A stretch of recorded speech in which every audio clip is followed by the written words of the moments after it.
देख रहे हैं न्यूज कैपिटल एक्सप्रेस में हूं आपके साथ अंजलि त्यागी। आइए रुक करते हैं आज की ताजा तरीन खबरों की ओर। जबलपुर के मेडिकल कॉलेज में कैदी से फरार हो जाने से पूरे क्षेत्र में अफरा तफरी का माहौल है।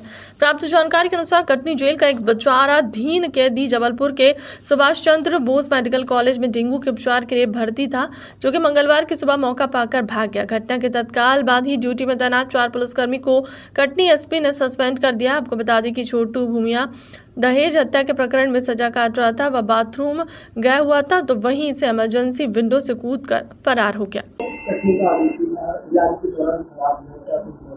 हाँ, कटनी जेल से एक आरोपी एक बंदी यहाँ जिला अस्पताल में डेंगू के उपचार के लिए भर्ती हुआ था और 304 बी का आरोपी था, जिसकी सुरक्षा के लिए कटनी पुलिस लाइन से यहाँ पर गार्ड लगी हुई थी। कल लगभग शाम के 5:30 बजे वो स्टाफ को चकमा देके भाग गया, जो रिपोर्ट पर वैधानिक कार्रवाई करते हुए पकड़ पर जीवित कर विवेचना में लिया गया है। उसकी तलाश पतासाजी की जा रही है, जल्दी खुलासा किया जाएगा।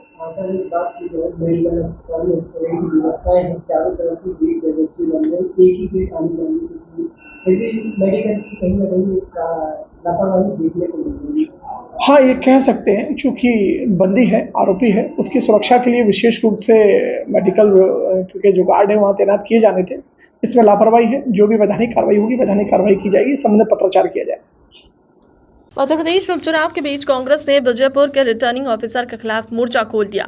उपनेता प्रतिपक्ष हेमंत कटारे ने रिटर्निंग अधिकारी पर गंभीर आरोप लगाया। उन्होंने अफसर को हटाने की भी मांग की है। कटारे ने रिटर्निंग अधिकारी उदय सिंह सिकरवार को लेकर चुनाव आयोग से शिकायत की है। उन्होंने कहा कि एसडीएम सिकरवार पहले भी बीजेपी के लिए काम करते थे। 2017-18 में हुए उपचुनाव में भी सिकरवार ने रिटर्निंग ऑफिस रहते हुए भी इनकी शिकायत की थी। शिकायत के आधार पर इन्हें हटाया गया। हेमंत कटारे ने बताया कि अब एक बार फिर उदय सिंह सिकरवार को ही विजयपुर उपचुनाव कराने की जिम्मेदारी दी गई है।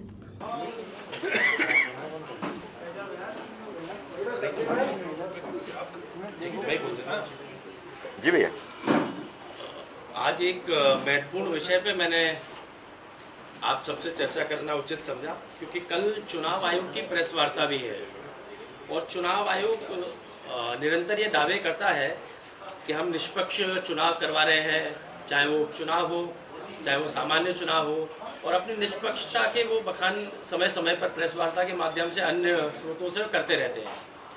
परंतु चुनाव आयोग की निष्पक्षता पे मैं कुछ चीज़ों को लेकर के सवाल उठा रहा हूँ, थोड़ा प्रश्न चिन्ह लगा रहा हूँ, और जो मैं बात उठा रहा हूँ उनके तथ्य भी रखूँगा, और यदि आप लोगों को लगे तो उसमें आप चुनाव आयोग से जवाब भी लीजिएगा। वर्तमान में जो रिटर्निंग ऑफिसर एसडीएम जो होते हैं, जिनको बाद में रिटर्निंग ऑफिसर चुनाव आयोग द्वारा बनाया जाता है, उस पद पर विजयपुर विधानसभा में जहाँ की उपचुनाव हो रहा है, वहाँ पदस्थ है उदय सिंह सिकरवार जी। अब ये उदय सिंह सिकरवार जी कौन है, मैं इनका थोड़ा सा आपको बैकग्राउंड बता देता हूँ।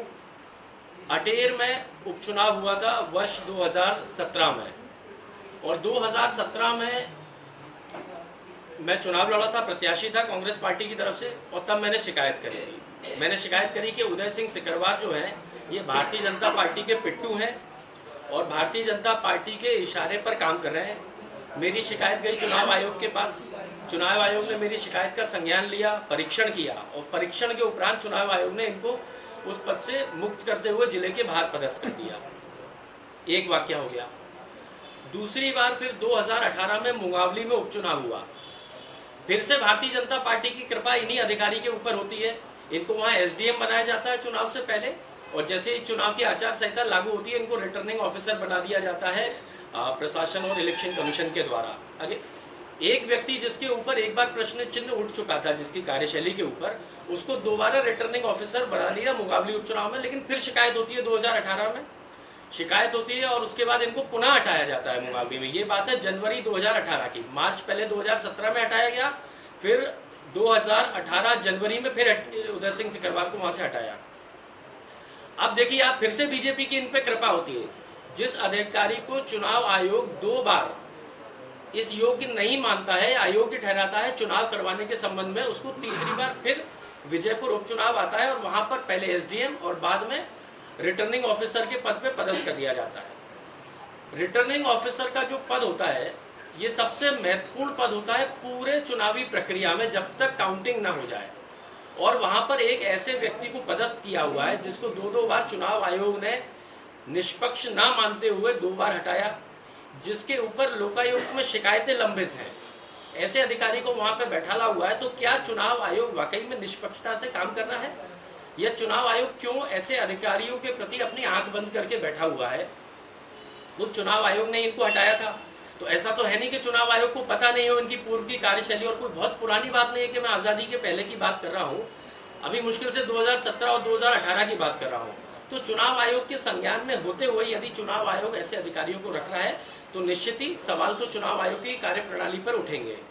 और क्या ऐसे अधिकारी चिन्हित कर रखे हैं प्रदेश के शासन ने, बीजेपी सरकार ने और चुनाव आयोग ने, जो कि चुनावों के लिए स्पेशली जाएंगे और कांग्रेस के प्रत्याशियों को हराने का काम करेंगे या वोटों को प्रभावित करने का काम करेंगे, या वहां पर बीजेपी की बजाने का काम करेंगे? ये मेरा प्रश्न है।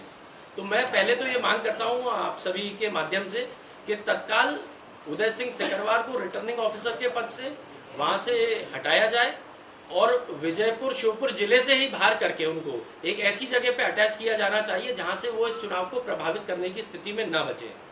दूसरी चीज, चूंकि इन अधिकारी के खिलाफ तो मैंने प्रमाण दिए, ऐसे और भी अधिकारी वहां पर पदस्थ हैं और उनके खिलाफ भी मैं प्रमाण इकट्ठे कर रहा हूँ।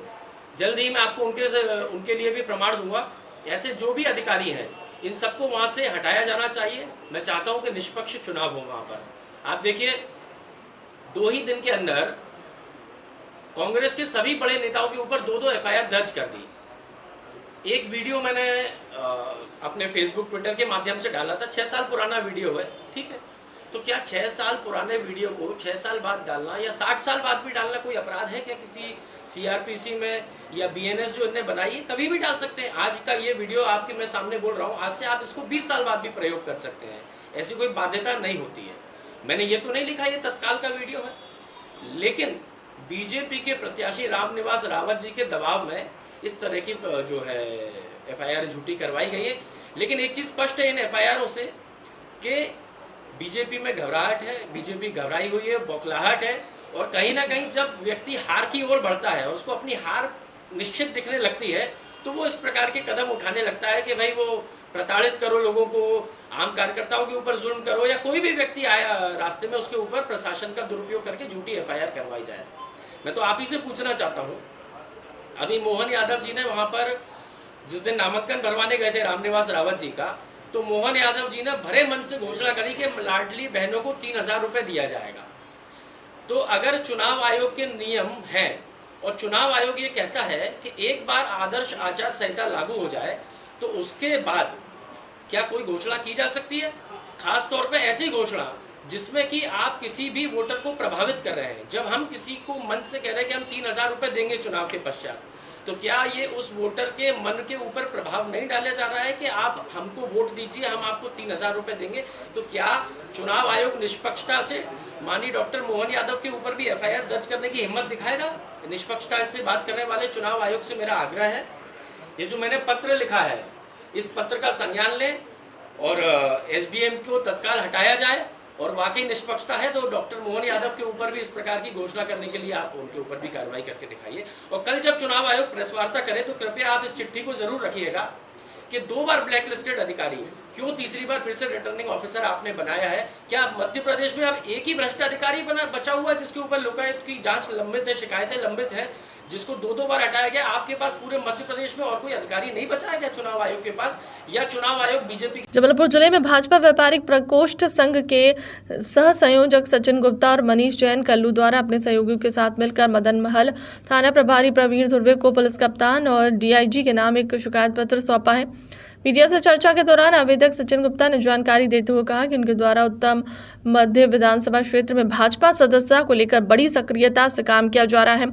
इसके सफलता के स्वरूप उनके माध्यम से हजारों नए नागरिक भाजपा के सदस्य बने, लेकिन बीते दिनों द्वेषपूर्ण तरीके से मुझे आरोपी की संख्या देते हुए एक अखबार की खबर का स्क्रीनशॉट वायरल किया जा रहा है। दिया गया है क्या देखिए, ये ज्ञापन नहीं है, एक शिकायत पत्र है। सबसे पहले मैं यह बता दूं, और शिकायत पत्र के माध्यम से हमने थाना प्रभारी को यह बताया है कि 2 दिन पूर्व सोशल मीडिया से मुझे जानकारी मिली थी कि सोशल मीडिया में मेरी छवि धूमिल करने के लिए माननीय उत्तर मध्य विधायक अभिलाष पांडे जी का पोस्टर लगाया गया था और उस पर मुझ पर अनर्गल आरोप लगाए गए थे।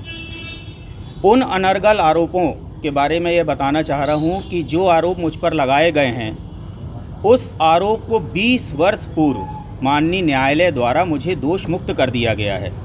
और सुप्रीम कोर्ट का दृष्टांत है कि किसी आरोप से अगर किसी को दोष मुक्त कर दिया जाता है तो उस व्यक्ति को सिर्फ सामान्य व्यक्ति और आम व्यक्ति ही माना जाएगा।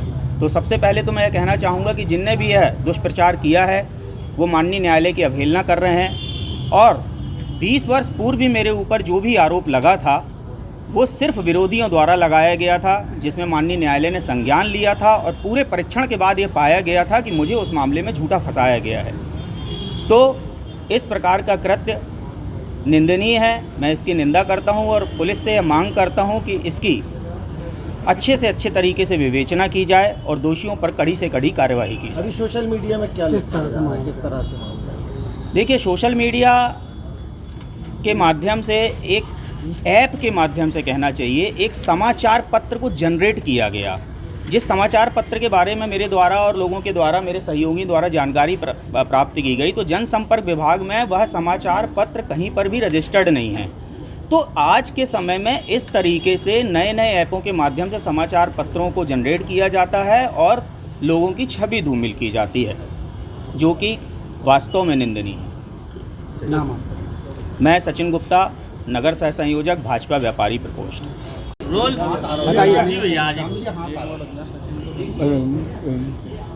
हम अपनी टीम के समर्थन में, अपने टीम के एक सदस्य के समर्थन में आज मनोमहल थाने में माननीय एसपी साहब के नाम एक शिकायत पत्र माननीय DI मदन महल को देने आए हैं। विषय ये है कि एक इनके ऊपर उस टाइम, जिस टाइम कांग्रेस सरकार हुआ करती रही, एक मामला लगा रहा है इनके ऊपर, और इनके जब मामला लगता है तो मामला जब सिद्ध हो जाए तो उसको अपराधी बोलना। जब लोकतंत्र का पहला स्तंभ सर्वोच्च न्यायालय जब दोष मुक्त कर दे तो उसको, सुप्रीम कोर्ट की गाइडलाइन है, उसमें उसको किसी को कोई अपराधी नहीं बोल सकता।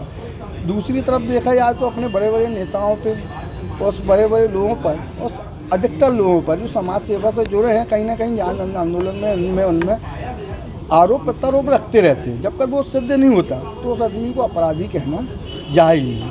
पर कुछ ओछी मानसिकता के लोग होंगे, इनके विरोधी होंगे, उनने एक जो उनका निजी अखबार है, जो जनसंपर्क विभाग भोपाल में भी रजिस्टर्ड नहीं है ये अखबार, उसमें छापा होगा, उनने खुद का छापा होगा, उसको सोशल मीडिया में बहुतायत में किया होगा।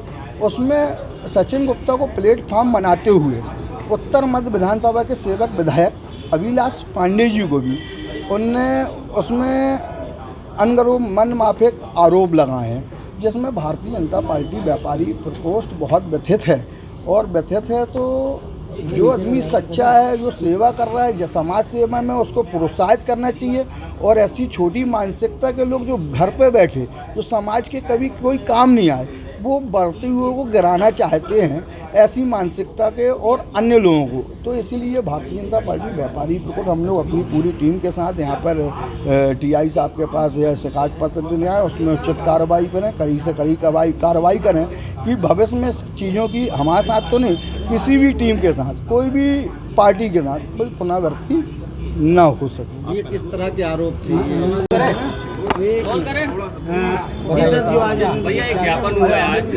आज जो ज्ञापन दिया गया वो भाजपा व्यापारी प्रकोष्ठ के हैं, जो नगर से संयोजक हैं सचिन गुप्ता जिनके द्वारा दिया गया, जिसमें माननीय विधायक हैं उत्तर मध्य क्षेत्र के अभिलाष पांडे जी, उनके विरुद्ध में कोई सोशल मीडिया पर कोई टिप्पणी की गई है और एक फ़ोटो भेजा गया है जो कि किसी पेपर कटिंग से संबंधित है। इस पूरे मामले में विज्ञापन आज दिया गया इनके साथियों के द्वारा। इसमें ज्ञापन के बाद इसमें प्रॉपर जांच की जाएगी और जो भी विधायिक कार्रवाई है सुनिश्चित की जाएगी। क्या मामला है सर जो आया है? इसमें ऐसा बताया गया है कि पेपर कटिंग है, किसी सोशल मीडिया में इसको वायरल किया गया है और उसमें कुछ ऐसी आपत्तिजनक विषय लिखा गया है जिससे उनकी छवि धूमिल हो रही है। इस संबंध में जांच की जाएगी। Thank you. टीकमगढ़ पारिवारिक मामले को राजनीतिक रंग देने के लिए भाजपा नेता का नाम लेकर मामले को विवादित बनाने का षड्यंत्र। विधवा भाभी को पिछले 8 सालों से जेठ जोटानी कर रहे हैं प्रताड़ित। विधवा भाभी को स्वयं के हिस्से की जमीन पर जेठ जोटानी नहीं करने दे रहे हैं निर्माण कार्य। जब राजस्व अधिकारियों द्वारा नियमानुसार जमीन विधवा भाभी को दी गई तब मामले को विवादित बनाने के उद्देश्य से जेठ ने घसीटा भाजपा नेता का नाम, जबकि भाजपा नेता ने कहा कि उन्हें उक्त मामले में कोई लेना देना नहीं है। क्या नाम है आपका? उर्मिला। क्या मामला है? अरे वे परेशान कर रहा है देवराम प्रसाद को। सब अभी देवर हैं और देवरानी है दो, एक और सपना ना और एक और रश्मि नाम। घर जा तो ये लोग बहुत परेशान कर, ना खेत पे जान दी ना घर जान दी ना हिस्सा दे रहे। हम 8 साल से हम की में डरे। कितना है आपको हिस्सा? हम अजीर की बगिया की लगा है तालाब में, बिंद्रावन तालाब में मोटी में। तो आपने पिलर खुद लेगा? पिलर खुद गए हाँ, पिलर हमें तहसीलदार ने बताई, पटवाई गए थे सब, मतलब शासन खुलवा गए थे। उन्हें नाप के हम अलग कर रहा हिस्सा, तो हमने पिलर बनवा लाए। अब जे लोग हमसे लड़ रहे, परेशान कर रहे, मारपीट कर रहे। भी तो आरोप लगा रहे कि मैंने रोहित खटीक ने ले ली जमीन। अब कोई ने नहीं ली, आप ही की है ना? अब तो अब हमारी है, हमने काम करवा हमारी है। तो हम अपनी ज़मीन पर कछु करें, हम मकान बनाए, हम ना हमारा फिर हम कितने रहे। रोहित खटी से कोई लेना देना नहीं? नहीं, अब कछु नहीं है। अब तो हमारी है। आप अपना बनवा रही मकान? हाँ। ठीक। हिंदू रक्षक सेना अभिनेता राजपाल यादव और अमीषा पटेल के दीपावली पर्व के बयान का खुला विरोध करती है। अन्य धर्म के पर्व पर टिप्पणी क्यों नहीं की जाती? आखिर क्यों हमारे ही हिंदू धर्म के हर पर्व पर टिप्पणी होती है? यह बड़े दुर्भाग्य की बात है। राजपाल यादव जी की अमीषा पटेल जी को हमारे दीपावली के पावन पर्व पर ही प्रदूषण की चिंता होती है। हिंदू रक्षक सेना के कार्यकर्ताओं ने आज राजपाल यादव और अमीषा पटेल का विरोध किया। गरीब बस्ती में जाकर बच्चों को पटाखे वितरण कर सनातन धर्म के प्रमुख पर्व दीपावली को धूमधाम से मनाने का आग्रह किया। दीपावली का पर्व हम हिंदुओं के लिए महत्वपूर्ण पर्व होता है और ऐसे पर्व पर फिल्म अभिनेता राजपाल यादव, अमीषा पटेल और कई ऐसे अभिनेता हैं जो हमारे ही हिंदू पर्व पर टिप्पणी करते हैं। दीपावली पर पॉल्यूशन होता है, पशुओं को नुकसान होता है। आपको हमारे ही पर्व पर पॉल्यूशन की याद क्यों आती है? ये बड़े दुर्भाग्य की बात है कि आप ईद और क्रिसमस पर तो नहीं कहते, नव वर्ष पर तो नहीं कहते। 1 तारीख को हर साल नव वर्ष पर करोड़ों पटाखे फूटते हैं, तब आप ये नहीं कहते कि इससे पोल्यूशन हो रहा है। या जब पशुओं को ईद पर काटा जाता है तब आप ये नहीं कहते कि इससे पशुओं की हत्या हो रही है। लेकिन दीपावली के पर्व पर सब टिप्पणी करने लगते हैं। आपको दीपावली के पर्व पर ही पर्यावरण की याद आती है, दीपावली के पर्व पर ही आपको पशुओं की याद आती है। तो बड़े दुर्भाग्य की बात है कि आप अपने ही पर्व पर टिप्पणी करते हैं। हिंदू रक्षक सेना ऐसे अभिनेताओं का खुला विरोध करती है और ईश्वर से सद्बुद्धि देने की प्रार्थना करती है। भारत माता की जय। कलेक्टर दीपक सक्सेना ने ग्राम ओरिया में नवीन मटर मंडी की व्यवस्थाओं का जायजा लिया। इस दौरान विधायक अजय बिश्नोई और सुशील तिवारी, हिंदू सहत किसान संघ के पदाधिकारी व संबंधित अधिकारी मौजूद थे। सभी ने ओरिया स्थित नवीन मंडी की व्यवस्थाओं को देखा और आवश्यक निर्देश देते हुए कहा कि इस मंडी में बिजली, पानी, सर्विस रोड, शौचालय, सुरक्षा व्यवस्था के साथ सीसीटीवी भी लगाए जाएं। कलेक्टर सक्सेना ने मंडी सचिव से कहा कि अभी मटर आने में कुछ समय है, अतः इस समय का लाभ लेते हुए नवीन मंडी में मटर खरीदी की व्यवस्थाएं सुनिश्चित कर ली जाए। साथ ही नए मंडी में सभी आवश्यक सुविधाएं सुनिश्चित कराने के निर्देश ताकि किसानों को, व्यापारियों को असुविधा न हो। निरीक्षण के दौरान सभी ने विद्युत पोल शिफ्टिंग शीघ्र कराने के लिए कहा। मटर मंडी के एक्सटेंशन को लेकर यहाँ पर एक मीटिंग हुई थी, क्या निर्णय हुआ है? एक जिला एक उत्पाद, जब से प्रशासन ने ये आवाज़ लगाई है तब से मटर का यहाँ पर क्षेत्रफल बढ़ गया है, मटर की आवक बढ़ गई है। उसके कारण व्यापारी भी बढ़ गए हैं। पूरे देश को मटर खिलाने वाला जबलपुर कि मटर के मंडी में किसान भी परेशान होता और व्यापारी भी परेशान होता और उसके कारण यहाँ का शहर का यातायात भी बाधित होता। उस सबको ध्यान में रखते हुए प्रशासन ने यह तय किया कि ये बाईपास के ऊपर एक नई मटर की मंडी बनाई जाए। वो मटर की मंडी का काम चल रहा है और इस बार हम लोग आज ये फैसला करके उठे हैं कि इस बार भी जो अगले महीने से मटर आएगी, मटर की खरीदी इसी जगह पर स्थान पे होगी। तो उसके लिए जो प्रॉपर व्यवस्थाएं करने की आवश्यकता थी, उस आवश्यकताओं पे आज कलेक्टर साहब, प्रशासन की अधिकारियों के साथ में चर्चा हुई। इंदू भैया हमारे इस मामले में चूँकि मंडी के अध्यक्ष रह चुके हैं, ज़्यादा अनुभवी हैं, इसलिए उनके अनुभव का ध्यान में रखते हुए इस चीज़ों की व्यवस्था हमें पूरा विश्वास है कि इस बार मटर की खरीदी बिना किसी बाधा के यहाँ पर संपन्न होगी और शहर के लोगों को भी ट्रैफिक में परेशान नहीं होना पड़ेगा। नई मंडी का परिसर तैयार हो रहा है, तो मटर मंडी यहाँ पर लाने को लेकर आदेश जारी किया जा रहा है क्या? आज माननीय विधायक महोदय की उपस्थिति में ये निर्णय आज ये हुआ है कि मटर मंडी इस बार इसी जगह पे चालू की जाएंगी। यहाँ पे जो व्यवस्थाएं हैं बनाई जा रही हैं, मुझे लगता है अगला 15 दिन में माकूल व्यवस्थाएं कर ली जाएंगी। तो फिर मंडी का जो बिजनेस होगा वो इसी जगह पे होगा, पुरानी मंडी पे नहीं होगा। व्यापारी जो आने में आनाकानी करेंगे यहाँ पर, उसके लिए नहीं, वो तो क्यों आनाकानी करेंगे? जिसको बिजनेस करना है वो बिजनेस तो करेगा ही। Thank you.